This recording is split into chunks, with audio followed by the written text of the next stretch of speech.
Shelley wrote, "O wind, if winter comes, can spring be far behind?" A wish perhaps that winter will not come this year, or if it does, that it will be mercifully short. But winter does come, every year without fail. For some, winter is a magic wonderland, full of quiet stillness, when the world rests from a busy summer. For others, it is a time to indulge in a myriad of outdoor fun, frolic, and sports. But for all of us, there are times when winter is aggravating, miserable, and downright treacherous, especially when driving. Armed with a few tips and a lot of caution, you can make winter driving safer.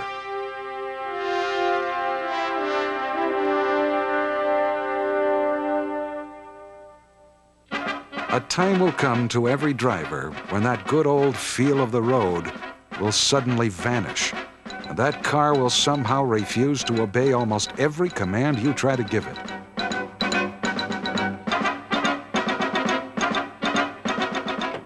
Whether you live in the northern climates where winter is a yearly part of your life, or take only an occasional ski trip to the mountains, the more prepared you are for winter, the safer you'll be. Preparing your car for winter is the first step toward safer winter driving. A breakdown of any part can not only spoil your trip, but possibly prove very hazardous. In car preparation, obviously your engine should be in excellent tune. If it ran roughly and was hard to start last summer, it will be impossible to start in winter. Summer oil will thicken, the cold will take away much of the battery's power, and the engine just won't turn over fast enough to start. So be certain you have winter-grade oil in your car, suitable for the temperatures you expect to be in. Better check the owner's manual on that one. Clean off the battery terminals to ensure a good contact. If the battery is more than 2 years old, you should get a voltage check to be certain it will have the power when you need it most. Check hoses, belts, and the all-important antifreeze. Here is what happens when your antifreeze is borderline. You hop in your car, warm it up for a couple of minutes, which thaws out the partially frozen fluid in the engine block, and then you take off. When the engine warms sufficiently to open the thermostat, the hot coolant goes through the upper hose to the radiator to cool off. But there, it is blocked. You've been driving at, say, 35 miles per hour for the past 3 miles, and cold air rushing through your radiator has frozen it solid. Result, the water in the engine boils, and the pressure blows coolant out the radiator overflow valve, or worse, bursts a radiator hose. Either way, you're in for a long delay in your trip, and possibly an expensive tow. Don't forget to fill that windshield washer with winter solvent. In fact, it's a good idea to carry an extra gallon on slushy days. Times like this are when you're going to need it most. For a period of about 4 seconds there, you were driving completely blind while you waited for your windshield wipers to clean off that mud and slush. Pretty scary, huh? Here's a tip that will keep your windshield clean during that critical 4 seconds. When you meet a mudslinger like this, start the washer going before you meet him. This will get the windshield wet so that by the time you are splashed, your wipers are already cleaning it off. If your wipers leave a smeared windshield, get rid of them. You need new ones.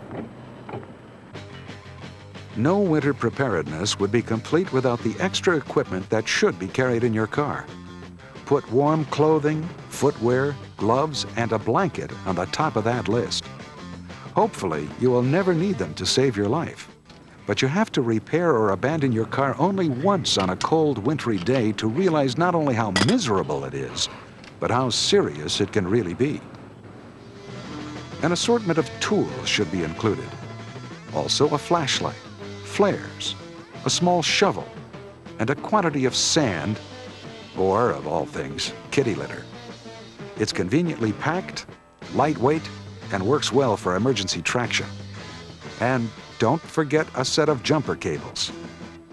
Speaking of jumper cables, many people have had sulfuric acid blown into their eyes while attempting to use these cables. Here is a safe way to do it. Number 1, Make certain that the vehicle you're going to jump power from does not touch your car. Number 2, have the assisting driver shut off his engine to lessen the danger of the cables or clothing getting caught in moving parts. Number 3, fasten the positive red cable to the positive pole on one battery. Be extremely careful not to allow the other end to touch any part of either car until it has been fastened securely to the positive pole on the other battery. Number 4, fasten the black cable first to the negative pole on the assisting car. Number 5, then fasten the other end to the engine block of the stalled car. Number 6, check to make sure that the cables are secure and away from fan belts or other moving parts. Then you may have the assisting driver start up his engine and run it at a fast idle. Good luck on your start, but whether or not your car will start, the cable that you must remove first is the black cable at the end fastened to the engine block of the stalled vehicle. Here's why. There will always be a spark on making or breaking this final connection. Therefore, it is important to make it away from the explosive hydrogen gas given off by the battery. We are fond of saying, and for a good reason, that when you are going to drive on snow or ice, decide that you must take it easy. Press gently on the accelerator. There is very little traction on snow or ice, and the faster you attempt to start, the more likely you are to spin your wheels. All this does is warm up the tires, turning the snow under them to ice. Gradually increase the speed. Control is the prime concern on slippery roads. Any maneuver you may make, stopping, turning, changing lanes, requires considerably more skill and caution. The posted speed limit is for ideal conditions. It is too fast for these roads. At 30 miles an hour, there is no way we can stop in time if one of those parked cars starts to pull out, or if we meet another car at an intersection. We need more time and space.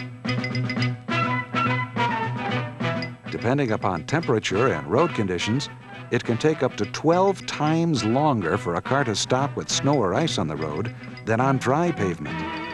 Do not lock up your brakes. You will lose control of your car, and it will actually slide farther. Disc brakes won't release as quickly as the old drum brakes, so the previously taught method of pumping them could cause your brakes to lock up and send your car out of control. A slow, steady pressure, short of locking up the brakes, is the best way to stop. If your wheels do lock up, release the brakes momentarily to regain steering control and reapply a steady brake pressure. Much has been written and said about methods of counteracting a skid. Simply stated, turn the wheel in the direction you want the car to go. Don't panic. Let up on the throttle, but stay away from the brakes. The instant you touch the brakes in a skid, your car is going to be completely out of control. Loss of control is generally caused by the spinning or loss of traction with the drive wheels. On a front drive car, this loss of drive traction also means loss of steering control. The car will start to veer away from its intended course. Here again, don't panic. Ease off the throttle until the front wheels have regained traction and gently steer the car back on course. On a rear drive car such as this, it is the back wheels that start to skid. Let up on the throttle, turn the wheel in the direction you want the car to go. Here are a few situations where hazards can be reduced by anticipation. A patch of black ice, frost on a bridge, a sudden sharp curve on a slippery road. In all these situations, the danger of skidding can be reduced by eliminating the spinning or engine drag on the drive wheels. With a manual transmission, ease off the throttle and simply depress the clutch. With an automatic transmission, ease off the throttle and slip the selector into neutral, being very careful to avoid hitting reverse. Now all four wheels will be rolling free, considerably reducing your chances of a skid. This technique also works to help get you out of a skid. Ease off the throttle, slip the selector into neutral, and steer in the direction you want the car to go. If you haven't already figured it out by now, you are traveling too fast for road conditions. Slow down. The key to coping with slippery roads is not simply a matter of reaction, but of anticipation. All skidding is simply loss of traction, which brings us down to tires and traction devices. Snow tires are very good in areas of extremely heavy snows like the mountains, upper Michigan, or some New England areas. Snow tires have heavier treads and deeper grooves to give you a better bite in loose snow. They are, however, not much better than regular tires on ice or hard-packed snow.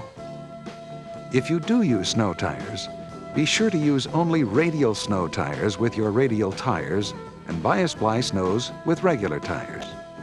And of course, be sure to put them on the front if yours is a front-drive car. Reinforced tire chains are cheaper and by far the best traction devices you can use. They are better in deep snow, better on ice and hard-packed snow, but terrible on pavement. Some mountain areas require chains when the roads are particularly bad. For most winter driving situations, good tires are sufficient if you have chains for that rare occasion when you are caught in otherwise impassable conditions.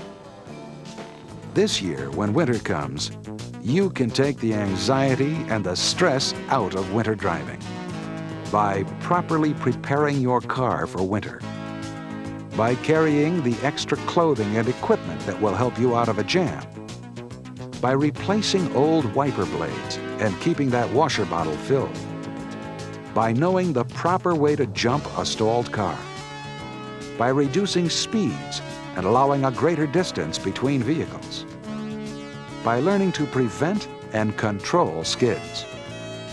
But above all, learn to avoid skids and loss of control by anticipation of situations and by using caution.